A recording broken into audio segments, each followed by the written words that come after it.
Scalar syndrome എന്നാൽ low earth ഭൂമി ഓർബിറ്റിൽ, അതായത് ഭൂമിയുടെ താഴ്ന്ന ഭ്രമണപഥത്തിൽ ബഹിരാകാശ മാലിന്യങ്ങൾ നിറഞ്ഞ് കൂട്ടയിടി സംഭവിപ്പിച്ചേക്കാമെന്ന ഹൈപ്പോതെസിസ് ആണ്. എന്നാൽ സ്കെലർ സിൻഡ്രോം യാഥാർത്ഥ്യമാകാൻ പോകുകയാണ് എന്ന വാദങ്ങൾ ഉയരുന്നുണ്ട്.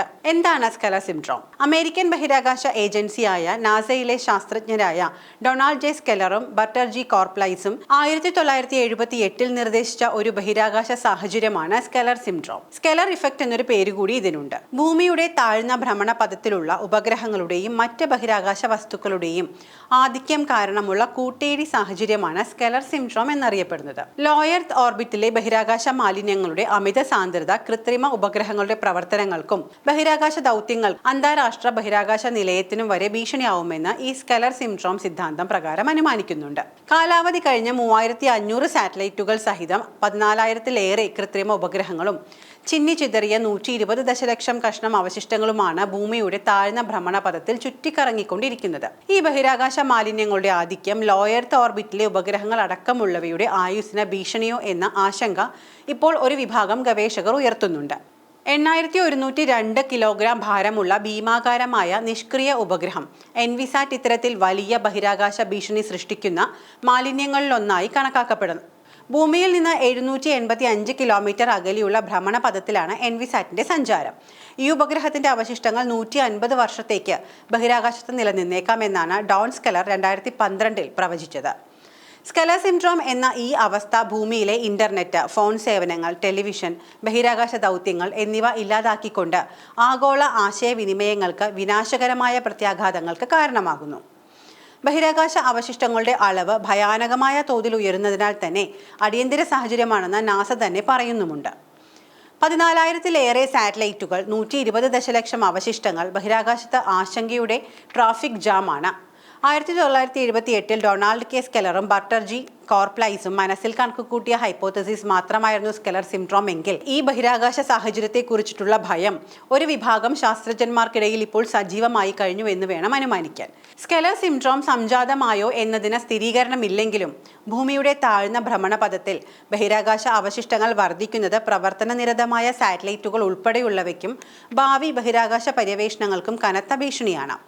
സാറ്റലൈറ്റുകളിൽ കൂട്ടിയിടി സംഭവിച്ചാൽ ഒരു നിമിഷം കൊണ്ട് ഭൂമിയിലെ കമ്മ്യൂണിക്കേഷൻ സംവിധാനങ്ങൾ വരെ വിച്ഛേദിക്കപ്പെട്ടേക്കാം. ബഹിരാകാശ മാലിന്യങ്ങൾ മനുഷ്യരാശിക്ക് തന്നെ വലിയ ഭീഷണിയാകുമെന്ന ആശങ്കകൾക്ക് ആക്കം കൂട്ടി കെനിയയിൽ നിന്നൊരു വാർത്ത കഴിഞ്ഞ ദിവസങ്ങളിൽ റിപ്പോർട്ട് ചെയ്തിരുന്നു. ഏതോ ബഹിരാകാശ റോക്കറ്റിൻ്റെത് എന്ന് കരുതുന്ന കൂറ്റൻ ലോഹ വളയം മണ്ണിൽ പതിച്ചതിന്റെ ഞെട്ടലിലാണ് കെനിയയിലെ മുക്കുക്കു ഗ്രാമവാസികൾ. ഈ ലോഹകഷ്ണത്തെക്കുറിച്ച് കെനിയൻ സ്പേസ് ഏജൻസി അന്വേഷണം ആരംഭിച്ചു. ഏകദേശം 2.5 മീറ്റർ വ്യാസവും 500 കിലോഗ്രാം ഭാരവുമുള്ള കൂറ്റൻ ലോഹ വളയം കെനിയയിൽ ആകാശത്ത് പതിച്ചതായി കെനിയ സ്പേസ് ഏജൻസി സ്ഥിരീകരിച്ചിട്ടുണ്ട്. 2024 ഡിസംബർ 30-നാണ് ഈ ലോഹ വളയം കെനിയയിലെ മുക്കുക്കു ഗ്രാമത്തിൽ പ്രാദേശിക സമയം ഉച്ചകഴിഞ്ഞ് 3 മണിയോടെ പതിക്കുന്നത്. ഇതൊരു ബഹിരാകാശ വിക്ഷേപണ വാഹനത്തിന്റെ സെപ്പറേഷൻ റിംഗ് ആണെന്നാണ് കെനിയ ബഹിരാകാശ ഏജൻസിയുടെ പ്രാഥമിക നിഗമനം. വിക്ഷേപണത്തിന് ശേഷം ഭൂമിയിൽ അന്തരീക്ഷത്തിലേക്ക് തിരികെ പ്രവേശിക്കുമ്പോൾ കത്തിത്തീരുന്ന രീതിയിലോ കടൽ പോലെയുള്ള ആൾതാമസമില്ലാത്ത ഇടങ്ങളിൽ പതിക്കുന്ന രീതിയിലോ ആണ് ഇവ സാധാരണയായി രൂപകൽപ്പന ചെയ്യാറ്. ഈ ലോഹവളയം ഭൂമിയിൽ പതിച്ചത് അസാധാരണ സംഭവം തന്നെയാണ്. രാജ്യാന്തര ബഹിരാകാശ നിയമങ്ങളുടെ ചട്ടക്കൂട് അനുസരിച്ച് ഈ സംഭവം അന്വേഷിക്കുമെന്നും ഏജൻസി വാർത്താക്കുറിപ്പിലൂടെ അറിയിച്ചിട്ടുണ്ട്. വിശദ പരിശോധനകൾക്കായി ലോഹവളയം വീണ പ്രദേശം കെനിയൻ സ്പേസ് ഏജൻസിയുടെ നിയന്ത്രണത്തിലാണ് ഇപ്പോൾ ഉള്ളത്. ഇത് ബഹിരാകാശ മാലിന്യമല്ല എന്ന തർക്കവും സജീവമായി ഒപ്പം തന്നെയുണ്ട്. ഭൂമിയുടെ അന്തരീക്ഷത്തിലേക്ക് തിരികെ പ്രവേശിക്കുമ്പോൾ ചൂടായതിന്റെ യാതൊരു അടയാളവും ഈ ലോഹവളയത്തിന് കാണുന്നില്ലെന്നാണ് വാനനിരീക്ഷകനായ ജൊദാനൻ മക്ഡൊവെല്ലിന്റെ അഭിപ്രായം. അതേസമയം ബഹിരാകാശ അവശിഷ്ടങ്ങൾ യാതൊരു കേടുപാടുമില്ലാതെ ഭൂമിയിൽ പതിക്കാനുള്ള സാധ്യതയുണ്ടെന്ന വിലയിരുത്തലുകൾക്കും പ്രാധാന്യമുണ്ട്. 47,000-ലധികം ബഹിരാകാശ അവശിഷ്ടങ്ങളുടെ കഷ്ണങ്ങളും ചെറുതും കണ്ടെത്താത്തതുമായ ദശലക്ഷക്കണക്കിന് അവശിഷ്ടങ്ങളും ഭ്രമണപഥത്തിലുണ്ടെന്നാണ് യൂറോപ്യൻ ബഹിരാകാശ ഏജൻസി റിപ്പോർട്ട് ചെയ്യുന്നത്. ഭ്രമണപഥത്തിൽ ഇവയുടെ സഞ്ചാരം അതിവേഗത്തിലാണ്. ഇവയിലെ ചെറിയ കഷ്ണങ്ങൾ പോലും ബഹിരാകാശ വാഹനങ്ങൾക്കും ഉപഗ്രഹങ്ങൾക്കും കേടുപാടുകൾ വരുത്താൻ സാധ്യത ഏറെയുമാണ്. സജീവമായി ഉണ്ടായിരുന്ന ഒരു ഇറിഡിയം കമ്മ്യൂണിക്കേഷൻ ഉപഗ്രഹവും പ്രവർത്തനരഹിതമായ റഷ്യൻ കോസ്മോസ് ഉപഗ്രഹവും തമ്മിലുള്ള കൂട്ടിയിടി വൻതോതിൽ അവശിഷ്ടങ്ങൾ സൃഷ്ടിച്ചിരുന്നു. ഉപഗ്രഹങ്ങളും അവശിഷ്ടങ്ങളും തമ്മിൽ നിരവധി കൂട്ടിയിടികൾ 2023 റിപ്പോർട്ട് ചെയ്തിട്ടുമുണ്ട്. ഇതെല്ലാം വലിയ തോതിലുള്ള സ്കെലർ സിൻഡ്രോം അവസ്ഥയ്ക്ക് കാരണമായേക്കാം.